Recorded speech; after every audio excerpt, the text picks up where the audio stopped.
Marc 16, 15 va dire, allez par tout le monde, prêcher la bonne nouvelle. Mais maintenant, on prêche à notre ethnie, à notre communauté culturelle. On te dit, va là-bas, c'est une église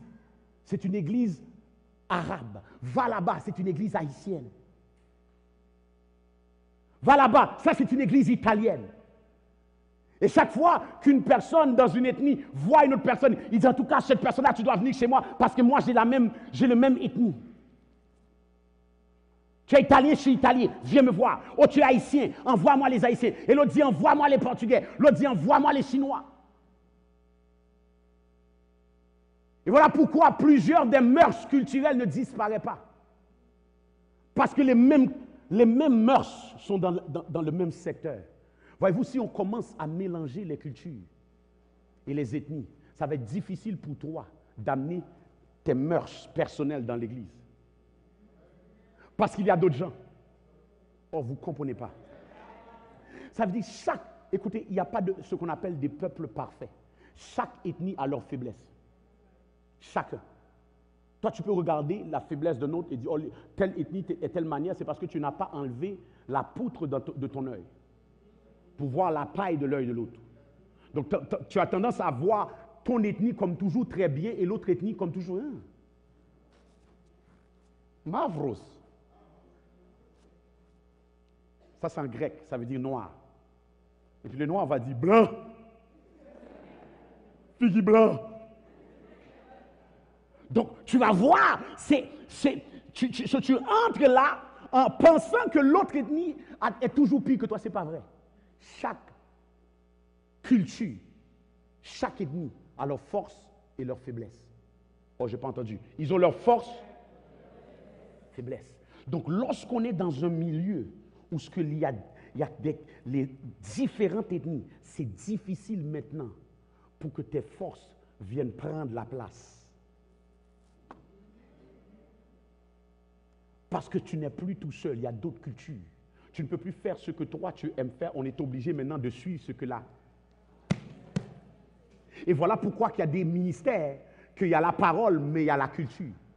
Parce que tout le monde est de la même culture, alors on fait la culture. Mais s'il y a différentes cultures, je ne peux pas utiliser ta culture dans le service. Parce que l'autre va dire, mais moi aussi je vais utiliser ma culture, mais moi aussi je vais utiliser ma culture, mais moi aussi je vais utiliser ma culture. Alors finalement on dit, personne utilise leur culture, on utilise la culture de Christ.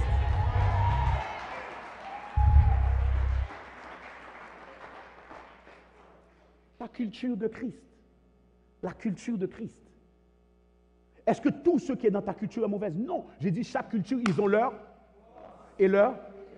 Encore, ils ont quoi? Mais lorsqu'on est en Jésus-Christ, on laisse tomber ça et on dit, on a une nouvelle culture. La parole de Dieu. Les principes de la parole de Dieu. Donc, qu'est-ce qu'on a fait? La Bible dit, faites des nations des disciples. Imaginez-vous, on est maintenant au Québec.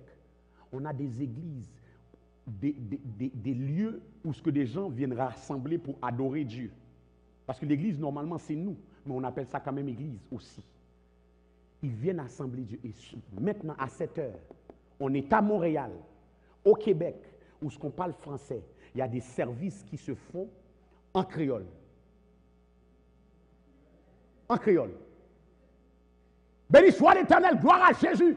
En tout cas, il faut nous prêcher l'évangile là, peuple de Dieu, il faut nous changer, la vie nous doit changer. Mais on est au Québec.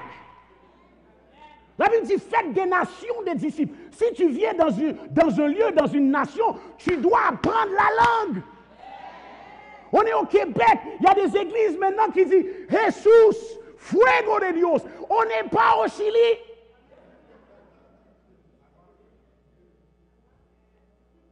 On ne peut pas parler en portugais, on n'est pas au Brésil.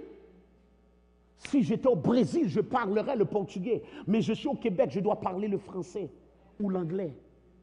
Mais à cette heure, maintenant, là, présentement, en el nombre de Jesús, recibe la gloria de Dios. Alléluia.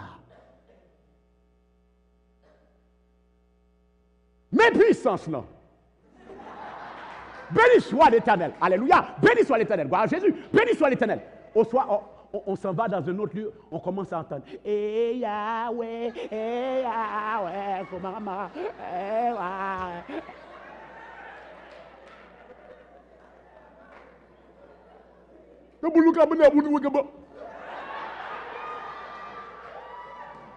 On n'est pas en Afrique. On est au Québec.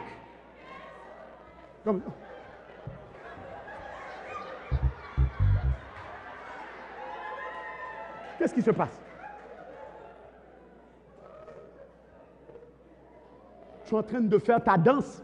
Maintenant, lorsque je vais à Kinshasa, je danse, normalement. Mais là, je ne suis pas à Kinshasa.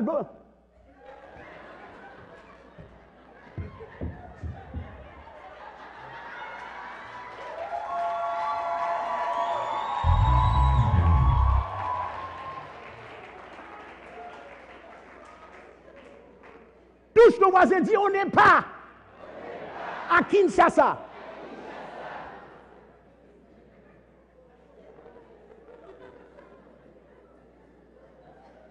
Présentement, plusieurs assemblées en Lingala. Et le pire, lorsqu'il voit mes fils qui proviennent de leur pays, il a dit non, mais écoute, qu'est-ce que tu fais là? Écoute, tu sais qu'on a. Écoute, sœur Karine, mais qu'est-ce que tu fais là avec un Haïtien? Et qu'est-ce qui se passe? Oh! Quand il voit Sœur Rose, il dit non, ils disent sûrement Sœur Rose n'est plus, elle a régné Kinshasa. Parce que depuis le temps qu'elle est là, que ce soit maman, celle la plus âgée ou la jeune, peu importe les deux, ils disent qu'ils ont sûrement renié Kinshasa. Parce que là, ça fait trop longtemps qu'ils sont avec l'Haïtien. Mais c'est quoi le problème? Problème de qui?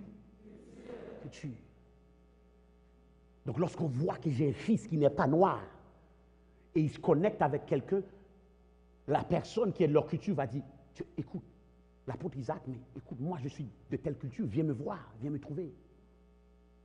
Parce qu'ils n'ont pas réalisé que l'église de Jésus n'est pas une église où ce qu'on fait de la ségrégation culturelle, ni ethnique, mais l'église de Jésus-Christ, c'est une église où ce qu'on vient dans un lieu parce qu'on connecte avec le visionnaire et avec le plan qu'il a, et on marche dans la vision. Ce n'est pas qu'il doit être noir, blanc, chinois, japonais, allemand, arabe, mais est-ce que Dieu t'a placé là? Et lorsque Dieu te place là, tu restes là. Je vais vous laisser bientôt, mais je dois vous parler d'une autre sorte de discrimination. Une autre sorte. Je peux rentrer dans celui-là?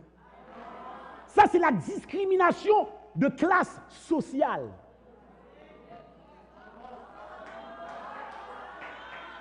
La discrimination de classe sociale. C'est correct d'évangéliser le pauvre et le dépourvu. Mais le riche et le notoire, ils n'ont pas besoin de Jésus. Mais laisse-moi te dire quelque chose. Le riche et le notoire, sans Jésus, il va dans l'enfer aussi. Ça va chauffer beaucoup. Donc, il a autant besoin de Jésus que le pauvre et le dépourvu. On a tendance à penser qu'il faut juste aller faire de l'évangélisation dans un secteur où il n'y a pas de nourriture. Je peux rentrer là? Donc, les gens pensent que la seule place pour aller prêcher l'évangile, c'est dans un secteur éloigné dans le continent africain. Oh, c'est là, ils ont besoin de l'évangile. Allons prêcher dans l'Éthiopie, dans un coin où c'est désert, où ils vivent des difficultés. Mais Bosnie a besoin de l'évangile aussi. Monaco aussi. La France aussi. Suisse a besoin de l'évangile. Mais on pense que l'évangile, c'est juste dans les secteurs pauvres qu'il faut prêcher. Parce qu'on a la discrimination de classe sociale. On pense que c'est les seuls qui ont besoin de l'évangile. Lorsqu'on parle de vision mondiale, au lieu de nous montrer des photos de la Suisse, de voir des gens de la Suisse qui s'en vont dans l'enfer, ils te montrent quelqu'un qui n'a pas mangé pendant beaucoup de jours. Il dit, aidez-nous. Jésus est là pour aider, pour ceux qui ont faim. Est-ce que Jésus n'est pas là pour ceux qui ont faim? Oui, je comprends ça. Mais ce n'est pas juste eux qui ont besoin de Jésus. Alors, on a des gens ici au Québec, ils veulent aller en mission. Oh, je vais aller en Afrique. Tandis qu'au Québec, il y a moins que 4% de gens qui connaissent Dieu. 96% s'en vont dans l'enfer et vous voulez aller prêcher ailleurs. Oh, j'ai un mandat pour aller prêcher ailleurs. Tandis qu'il y a des gens ici qui s'en vont dans l'enfer. Ils sont là. Ils n'ont aucune espérance. Oh oui, ils peuvent avoir le bien-être social. Ils peuvent avoir un emploi. Ils peuvent avoir une voiture et une maison. Mais ils sont dépressifs. Leur foyer est brisé. Leurs enfants sont impolis. Leurs enfants sont en train de les maltraiter.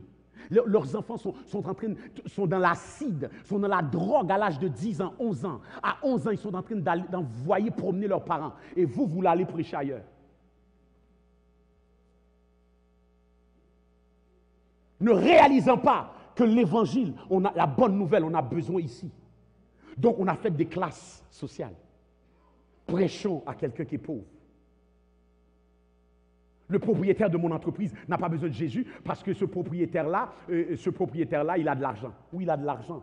Mais l'argent ne donne pas la paix. L'argent ne donne pas la joie.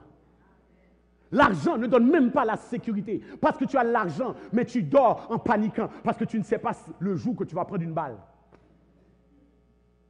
Tandis que la Bible nous dit que c'est la bénédiction de l'Éternel qui enrichit et qu'il ne la fait suivre d'aucun chagrin. Le seul qui te permet d'être béni et de dormir en paix, c'est Jésus-Christ. Voilà pourquoi il y a des gens qui ont de l'argent, mais ils tremblent. Ils sont sous le stress. Ils sont obligés de boire des monsters. Pour rester en train de prendre des pilules juste pour dormir. Il doit prendre du Valium pour dormir. Il doit prendre des pilules pour dormir. Et vous l'allez prêcher. Peut-être que la personne est quelque part en Afrique, il n'a pas beaucoup à manger, mais il a la paix dans son cœur et il s'en va voir le Seigneur Jésus.